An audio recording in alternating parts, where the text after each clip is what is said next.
하나님의 나라는 누가 들어갈 수 있는가? 우리가 항상 질문을 갖고 의문점을 갖는 질문입니다. 어렸을 때 주일학교에서 자주 불렀던 찬양이 있는데 돈으로도 못 가요 라는 찬양입니다. 돈으로도 못 가요 하나님 나라, 힘으로도 못 가요 하나님 나라, 거듭나면 가는 나라 하나님 나라, 믿음으로 가는 나라 하나님 나라. 네, 정말 달달달 불렀던 찬양입니다. 네, 근데 이 찬양이 복음의 핵심을 담고 있습니다. 2절 3절도 있습니다. 벼슬로도 못 가요, 지식으로도 못 가요, 어여뽀도 못 가요, 맘 착해도 못 가요. 오직 거듭나면 가는 나라 하나님 나라, 믿음으로 가는 나라 하나님 나라. 이 세상에 수많은 것들, 자랑할 것들, 여러 가지 조건들을 갖춘 사람들이 있을지라도 그것 가지고는 하나님 나라 못 간다는 것입니다. 돈과 힘과 명예와 지식, 그리고 잘생긴 외모와 착한 마음, 성품을 지니고 있다 하더라도 그 마음 가운데 믿음이 없으면, 거듭나는 그 믿음이 없으면 하나님 나라에 들어갈 수 없다는 사실입니다. 오늘로 이 고백이 우리의 믿음의 고백인 줄 믿습니다. 오직 예수 그리스도를 붙드는 그 믿음으로 새롭게 태어난 하나님의 자녀들만이 그 하나님 나라에 들어가게 되는 줄 믿습니다. 오늘도 믿음으로 그 나라의 주인공 되는 여러분 모두 되시길 간절히 축원합니다. 오늘 예수님이 주신 포도원 품꾼의 이 비유의 이야기는 천국 비유의 이야기입니다. 오늘 말씀은 이렇게 시작합니다. 오늘 1절과 2절 말씀입니다. 우리 같이 한번 읽겠습니다. 시작. 천국은 마치 품꾼을 얻어 포도원에 들여보내려고 이른 아침에 나간 집 주인과 같으니 그가 하루 한 데나리온씩 품꾼들과 약속하여 포도원에 들여보내고. 아멘.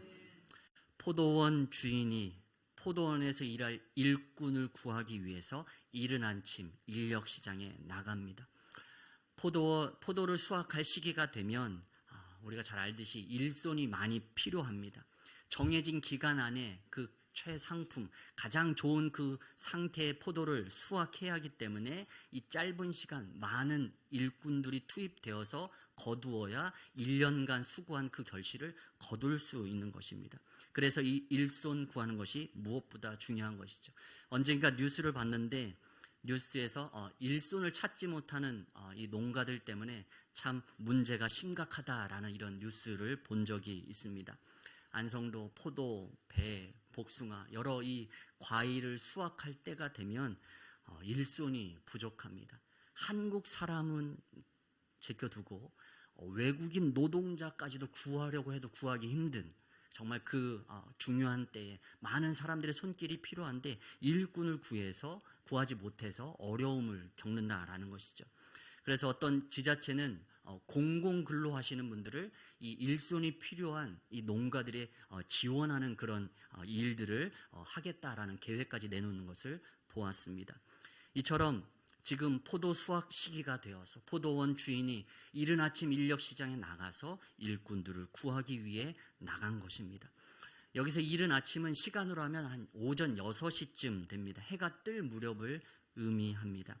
그때 당시 성인 남자 하루 품삯이 한 데나리온인데 아침 일찍 오전 6시부터 해질 무렵 오후 6시까지 약 이 12시간을 일을 한 건장한 성인 남자에게 주는 품삯이 한 데나리온입니다. 오늘도 포도원 주인이 이른 아침 인력시장에 나가서 일꾼들을 불러 모으고 너희들에게 한 데나리온씩을 주겠다 약속하고 그들을 데려와서 포도원에 일을 시킵니다. 그리고 3절 4절입니다. 오늘 이어지는 3절 4절 한번 같이 읽겠습니다. 시작. 또 제3시에 나가보니 장터에 놀고 서 있는 사람들이 또 있는지라. 그들에게 이르되 너희도 포도원에 들어가라. 내가 너희에게 상당하게 주리라 하니 그들이 가고. 아멘. 그렇게 아침 6시에 불러온 일꾼들에게 일을 시키고 다시 제3시 이제 더하기 6을 하면 우리나라의 시간이 됩니다. 오전 9시에 다시 밖에 나갑니다. 나가봤더니 놀고 있는 사람들이 있는 것입니다. 왜 한참 일해야 될 오전 9시에 그들이 놀고 있었을까요? 일자리를 찾지 못해서, 택함 받지 못해서 놀고 있었던 것입니다. 현재 우리나라는 일을 시키려고 해도 일을 할 사람이 부족한 상황인데, 이때 당시 이스라엘에는 일감이 부족했습니다. 사람은 많지만 일할 일자리가 부족한 것입니다. 그래서 일하러 나왔다가 아침에 그 주인들의 그 일이 필요한 사람들의 그 택함을 받지 못하면 하루를 그냥 공쳐야 되는, 그 하루를 허비해야 되는 사람들이 많이 있었다라는 것이죠. 그러한 사람들을 포도원 주인이 오전 9시에 나가서 보고 그들을 포도원에서 일할 수 있는 기회를 제공합니다. 그러면서 주인이 그들에게 삭세에 대해서 이렇게 말합니다. 내가 너희에게 상당하게 주리라. 오전 6시부터 저녁 6시까지 일하는 사람은 한 데나리온이지만 지금 9시가 된 것입니다. 그러니 한 데나리온은 아닐지라도 네가 일한 만큼 그의 상당한 대가를 치러서, 그에 걸맞는 대가를 치러서 내가 너에게 값을 지불하겠다라고 말하고 이 사람을 데려온 것입니다. 아마 이 사람은 주인이 정확히 말은 하지 않았지만 한 데나리온에서 조금 못 미치는 금액이니까 뭐 한 4분의 3 데나리온이라도 주지 않겠나 생각하고 이 일자리에 나갔을 것입니다. 하루를 공치는 것보다 그래도 4분의 3 데나리온을 버는 것이 나으니까 그들도 포도원에 나가서 일하는 것입니다. 그런데 이 포도원 주인은 조금 독특합니다. 이후로도 멈추지 않고 계속해서 3시간마다 밖에 나가서 일꾼들을 데려옵니다. 낮 12시, 오후 3시, 그리고 해질 무렵 그 직전 오후 5시에도 일꾼을 불러서 자기 포도원에 불러서 일을 시킵니다. 상식적으로는 이해되지 않는 행동이죠. 이제 오후 6시가 되어서 날이 저뭅니다. 모든 일을 마치고 포도원 주인이 이제 결산을 합니다. 자신의 소유를 맡은 청지기에게 말합니다. 늦게 온 사람부터, 나중 온 사람부터 차례로 불러서 그들의 대가를 삭슬 주라라고 명합니다. 오늘 8절입니다. 우리 8절 같이 한번 읽습니다. 시작. 저물매 포도원 주인이 청지기에게 이르되 품꾼들을 불러 나중 온 자로부터 시작하여 먼저 온 자까지 삭슬 주라 하니. 아멘. 일꾼들에게 일당을 주는데 그 순서가 나중 온 사람부터입니다. 그러니까 맨 나중에 온 사람들, 5시에 온 사람이죠. 이 오후 5시에 온 사람이 가장 먼저 삭슬 받습니다. 5시에 일하러 온 사람이 삭슬 받는데 얼마를 받았냐면 한 데나리온을 받았습니다. 5시부터 6시까지 지금 1시간밖에 일하지 않았습니다. 이런 일자리가 있으면 저도 나가고 싶을 것 같습니다. 5시에 나가서 6시에 월급을, 일당을 주는데 한 데나리온, 오전 6시부터 오후 6시까지 일한 사람에게 주는 그 일당을 주는 것입니다. 꽤나 후한 품삯입니다. 그러면 오후 5시에 부름받은 사람 뒤에 서 있는 오후 3시에 부름받은 사람은 어떤 생각을 하며 지금 줄을 서 있겠습니까? 나는 한 데나리온보다는 조금 더 받을 수도 있겠다라는 기대감을 갖고 줄을 서 있는 것입니다. 그런데 그 사람에게도 차례가 되어서 나갔더니 주인이 한 데나리온을 주는 것입니다. 낮 12시, 오전 9시, 그리고 최후 가장 일찍 부름받은 오전 6시에 부름받은 그 종도, 그 일꾼도 한 데나리온을 받는 것입니다. 분위기가 어땠을까요? 이 일당 받는 분위기가 아주 험악했을 것입니다.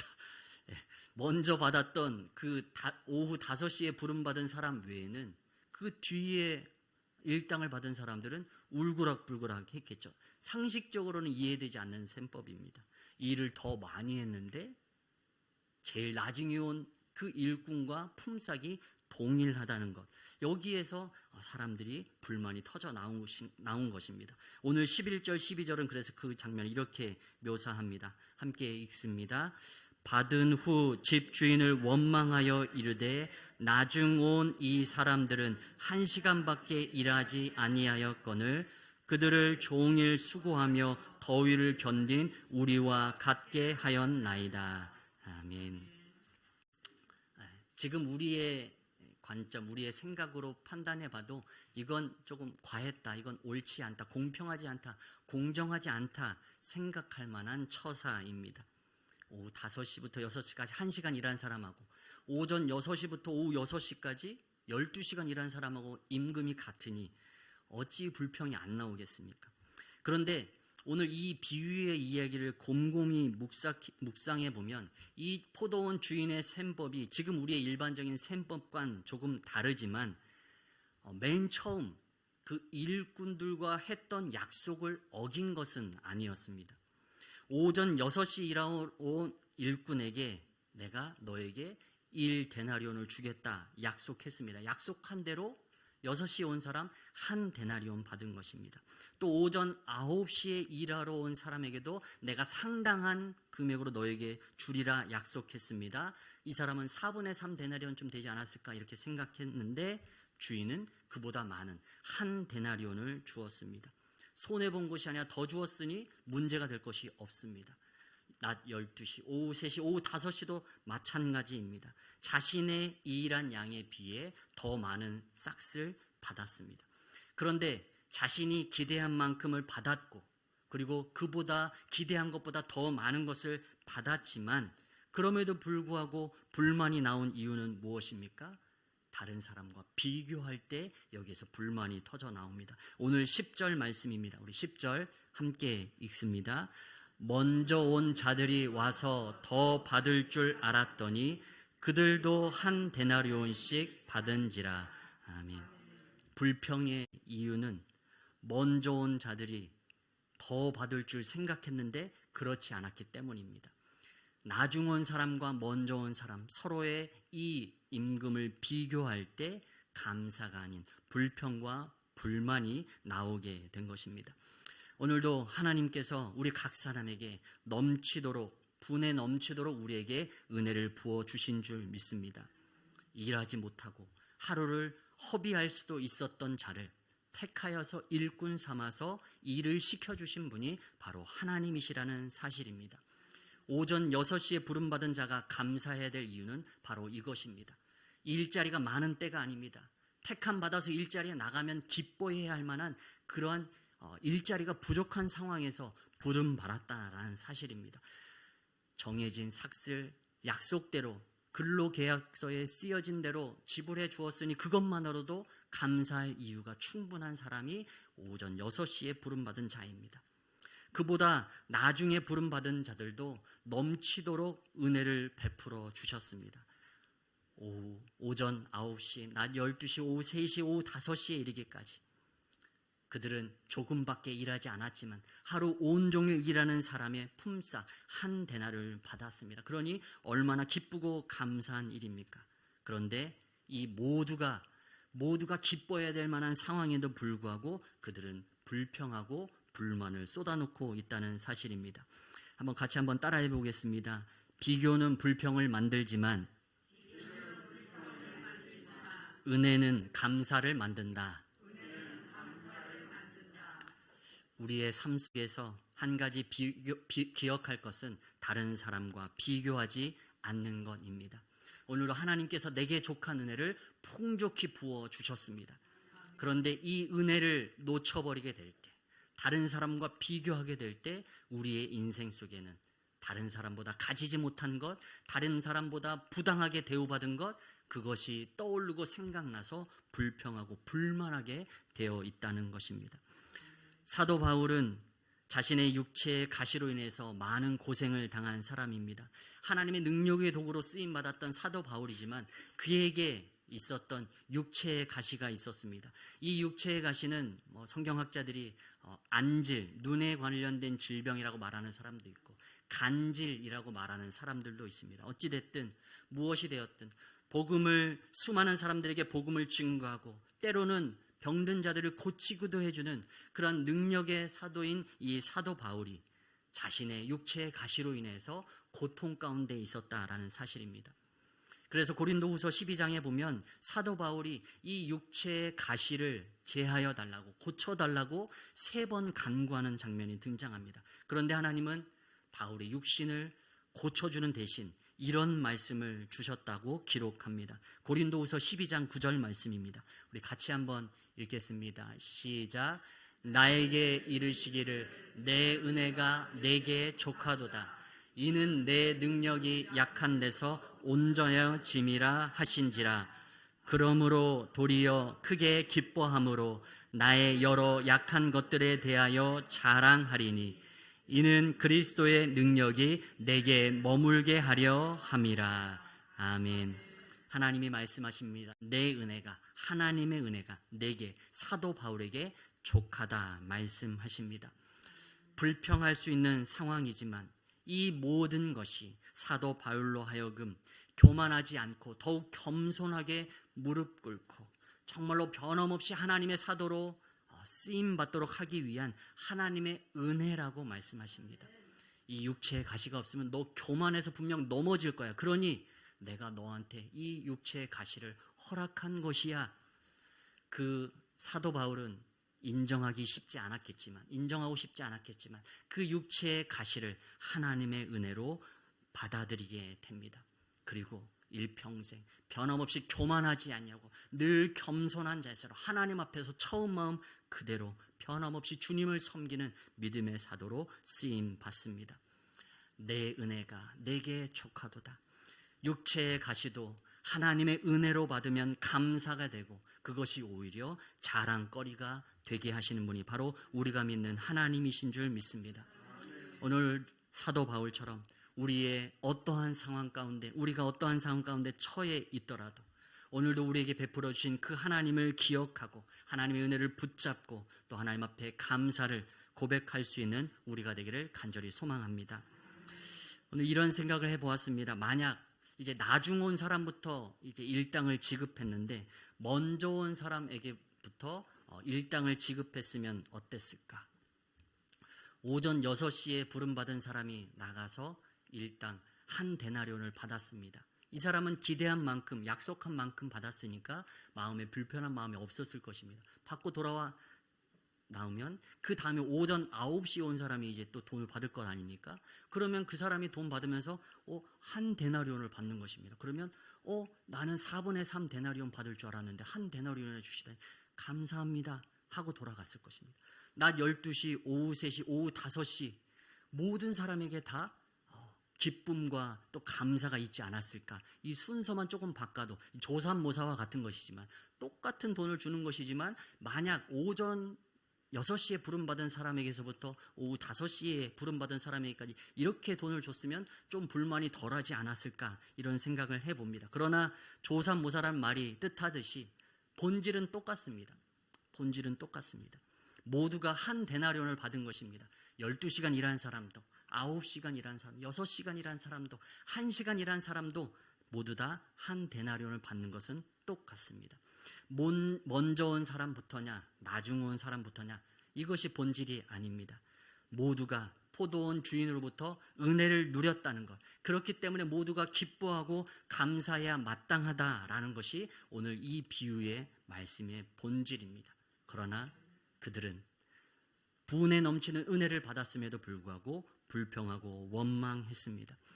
오늘 이 이야기는 누가복음 15장의 탕자의 비유 이야기를 생각나게 합니다. 우리가 잘 아는 비유의 이야기입니다. 아버지의 곁을 지키고 있던 큰 아들, 그는 아버지의 유산을 받아서 먼 나라에 가서 허랑방탕하게 그 모든 재산을 탕진하고 거짓골로 돌아온 그 둘째 아들을 아버지가 신발 벗고 나가서 성대하게 환영하고 잔치를 베푸는 그 아버지가 이해되지 않았습니다. 큰아들의 눈에는 그 아버지가 이해되지 않습니다.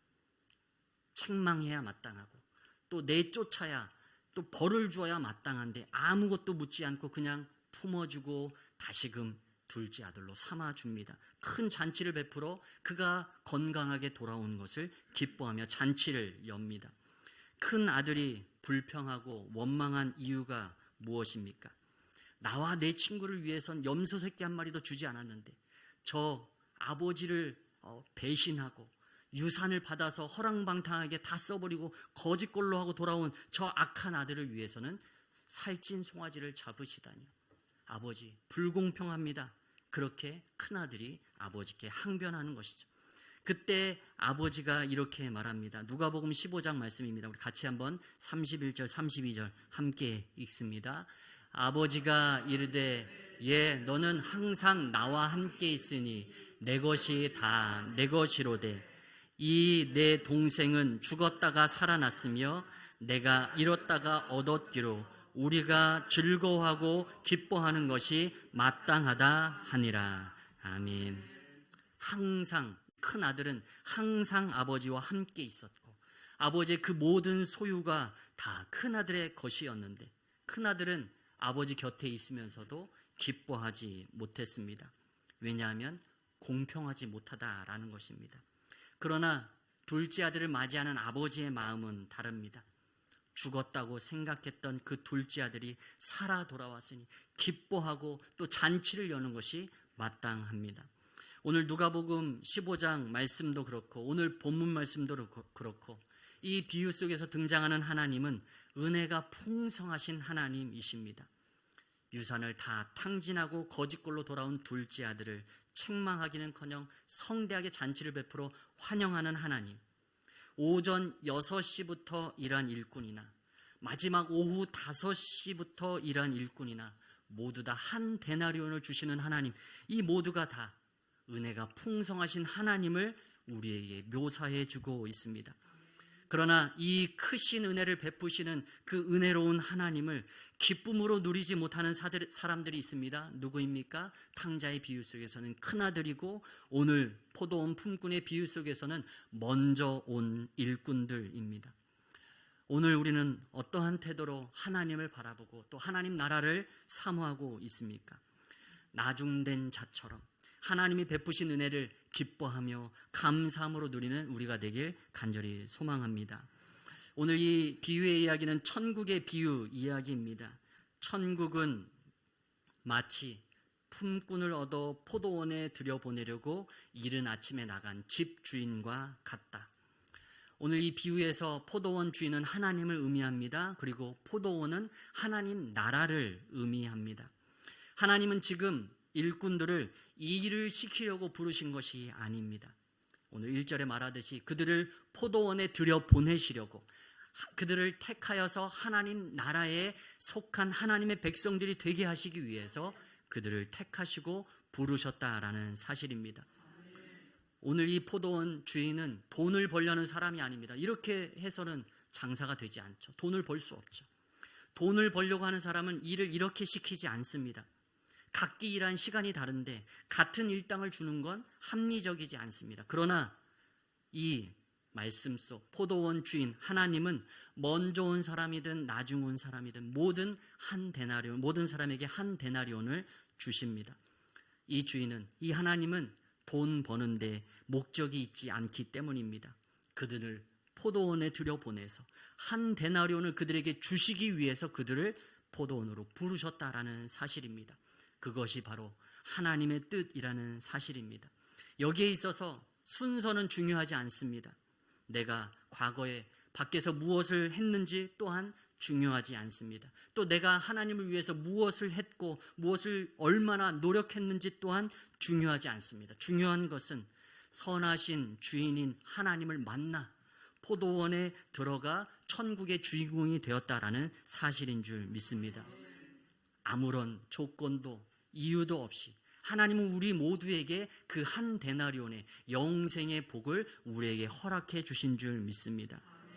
주인의 부르심을 받지 못했다면 밖에서 하루 종일 허탕을 치며 놀고 있을 우리들이지만 하나님의 부르심과 택하심이 아니었다면 밖에서 슬피 울며 이를 갈고 있어야 할, 마땅히 죽어야 할 죄인이지만 우리는 하나님의 은혜로 하나님 나라의 주인공이 된 줄 믿습니다. 그런데 하나님 나라에 들어가 보니 나의 공로가 생각나고 나의 헌신이 생각나는 것입니다. 먼저 온 사람들의 이야기가 바로 그 이야기입니다. 그것을 정당하게 대우해 주지 않는 것 같아서 처음에는 은혜로 들어갔지만 나중에 일하고 나서 임금을 주는 그 모습을 보니 불평과 원망이 생겨나는 것입니다. 저 사람은 구원받을 자격이 없는 것 같은데 구원을 해 주십니다. 저 사람은 나보다 늦게 믿었고, 나는 저 사람보다 일찍 믿었고, 수많은 훈련도 받았고, 하나님 앞에 헌신도 하고 봉사도 했는데, 나중된 사람이나 먼저 된 사람이나 피차 동일한 칭찬과 상급을 받는 것, 그것이 부당하다는 것입니다. 이것이 하나님이 오늘 말씀 속에서 이 하나님 나라에 대해 비유의 말씀을 주시면서 오늘도 우리가 믿음 안에 신앙생활을 우리에게 주시는 하나님의 교훈입니다. 하나님의 나라는 그런 곳입니다. 우리가 인정하든 인정하지 않든 그런 곳이라고 말씀하십니다. 오늘 마지막 말씀 16절 말씀입니다. 우리 같이 한번 읽겠습니다. 시작. 이와 같이 나중된 자로서 먼저 되고 먼저 된 자로서 나중되리라. 아멘. 먼저 온 사람이 나중되고 나중된 사람이 먼저 되고, 무슨 말입니까? 먼저 오나 나중 오나 똑같이 다 한 데나리온 받습니다.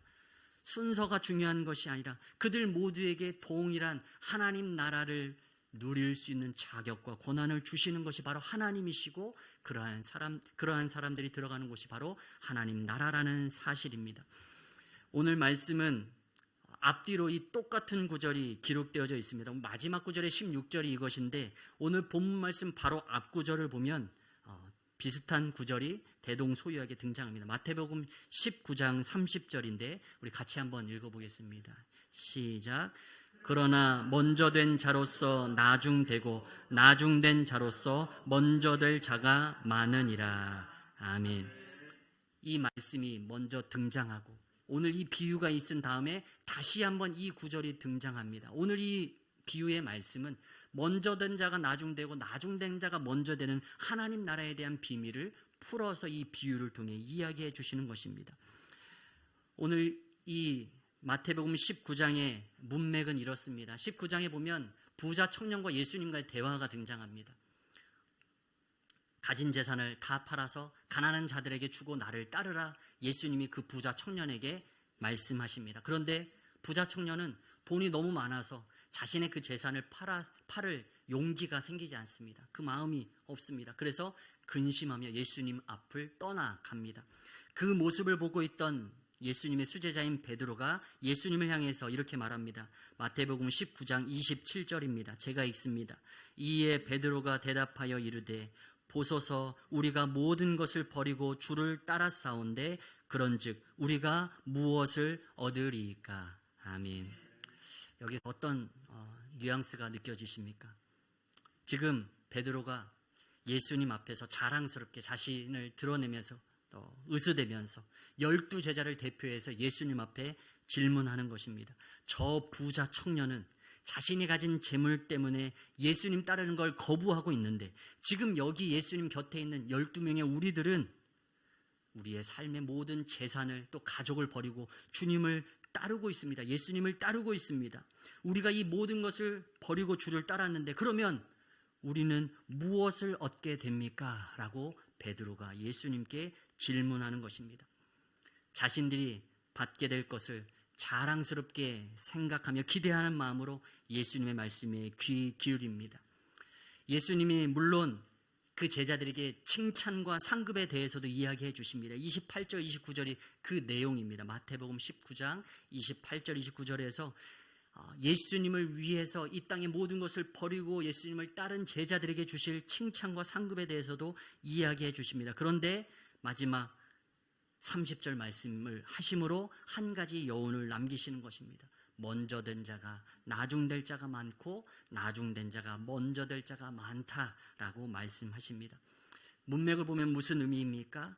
많은 헌신하고 또 많이 희생했으니 많은 상급을 받을 것이라고 기대하고 있는 제자들에게, 그러나 방심하지 말아라, 먼저 된 자가 나중될 수도 있고 나중된 자가 먼저 될 수도 있다 말하고 그들에게 경고하시는 것입니다.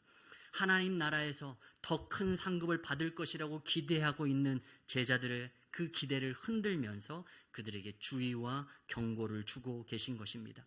세상의 논리로 보면 더 많이 수고한 사람이 더 많이 받는 것이 당연한 이치입니다. 그러나 하나님 나라는 다르다는 것입니다.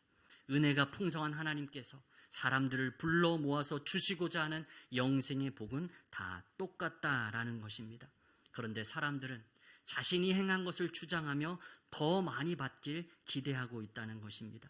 마치 베드로가 또 12제자가 자신들을 의스대면서 우리가 저 사람보다는 더 많이 헌신했으니 우리가 하나님 앞에 받을 상이 더 크지 않겠습니까? 라고 기대하고 있는 그들 앞에 예수님이 하신 말씀의 이유가 바로 이것입니다.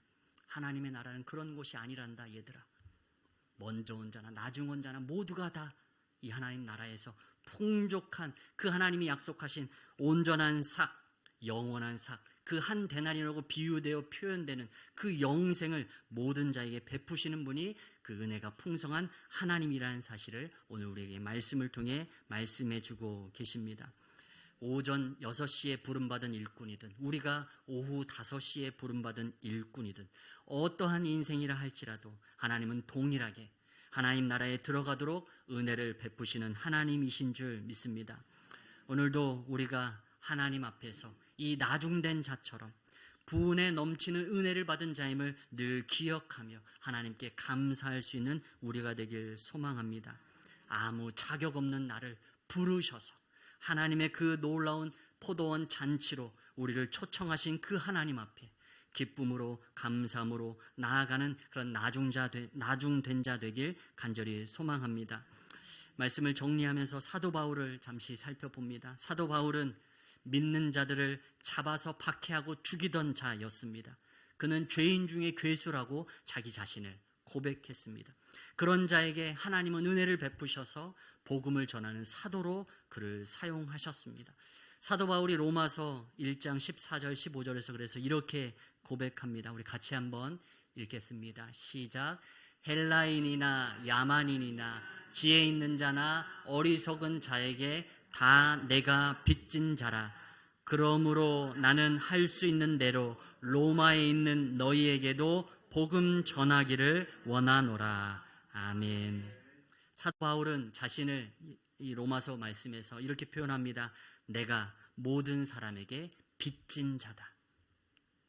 내가 받은 것이 너무나 커서 이 받은 만큼 흘려보내야 되는데 그렇지 못했다라는 것입니다. 아직도 내가 해야 될 일이 많다라는, 갚아야 될 빚이 크다는 것입니다. 지금까지 사도 바울은 수많은 믿음의 사역들을 감당했습니다. 그러나 아직도 내가 빚진 것만큼 아직 행하지 못했다라는 것입니다. 오후 5시에 부름받아 한 데나리온 받은 일꾼처럼 하나님을 핍박하던 자에서, 예수 그리스도를 핍박하던 자에서 이제는 예수 그리스도를 증거하는 자로 힘쓰고 있지만 아직도 부족하다는 것입니다. 나는 아직도 빚진 자이기에 할 수만 있는 대로 로마 교회 너희에게 가서 내가 복음 전하기를 원하노라. 아직도 나는 하나님 앞에 빚진 것이 너무도 큰 사람이다 라고 고백하고 있는 것입니다. 오늘 우리는 어떻습니까? 빚을 받아내듯이 무엇인가 더 받아내려는 자세로 하나님 앞에 서 있습니까? 아니면 사도 바울처럼 내 생명까지 바쳐도 다 갚지 못할 하나님 앞에 빚진 자의 모습으로 서 있습니까? 오늘도 주님 앞에 우리의 모든 수고와 헌신을 하고서라도 나는 무익한 종입니다. 나를 사용해 주신 그 하나님의 은혜에 다만 감사할 뿐입니다. 그렇게 고백할 수 있는 우리가 되기를 간절히 소망합니다. 그렇게 하나님의 은혜를 기억하고 하나님 앞에 끝없이 겸손해지는 자만이 들어갈 수 있는 것이 바로 하나님 나라인 줄 믿습니다. 내가 행한 것이 이만큼인데 이만큼 갚아주셔야지요. 그렇게 빚받을 자의 모습으로 주 앞에 서는 것이 아니라 아무리 갚아도 다 갚을 수 없는 하나님의 그 크신 은혜 앞에 나는 무익한 종입니다. 나는 빚진 자입니다. 그 마음 자세로 변함없이 주의 은혜를 사모하며 나아가는 우리 온 성도들 되길 간절히 소망합니다. 그래서 오늘도 말씀하신 대로 먼저 온 자든 나중 온 자든 하나님의 은혜를 붙잡고 우리의 기대 이상으로 부어주시는 그 하나님의 그 풍성함 가운데 기쁨과 감사로 날마다 하나님 나라를 좀 누리고 살아가는 여러분 모두 되시길 간절히 축원합니다.